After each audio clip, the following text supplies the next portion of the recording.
Greetings, citizens of the world.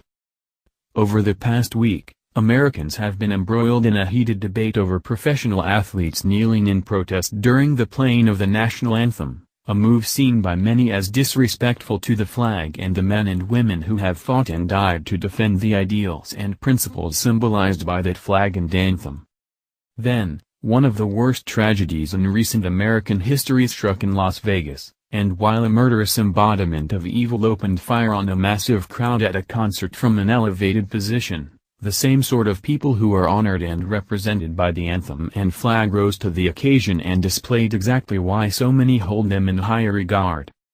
According to Fox News, Russell Black was one of the thousands of people attending the country music festival on the Strip. He shared his harrowing account of how he managed to escape the pure chaos and carnage that was going on all around him. Black suggested the staggering death toll could have been even higher had it not been for the brave efforts of first responders and military veterans at the show. In a world where everyone's kneeling, I saw hundreds of people standing up and running towards the danger, he stated.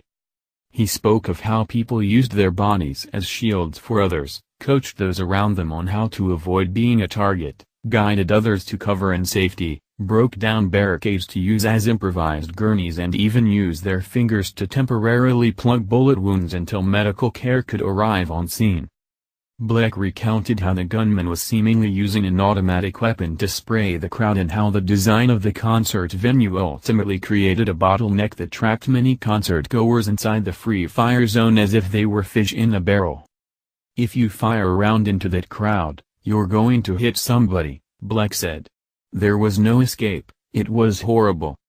In a separate interview with NBC's Today Show, Black reiterated, "You saw a lot of ex-military just jump into gear. I saw guys plugging bullet holes with their fingers. While everyone else was crouching, police officers were standing up at targets, just trying to direct people, tell them where to go," he continued.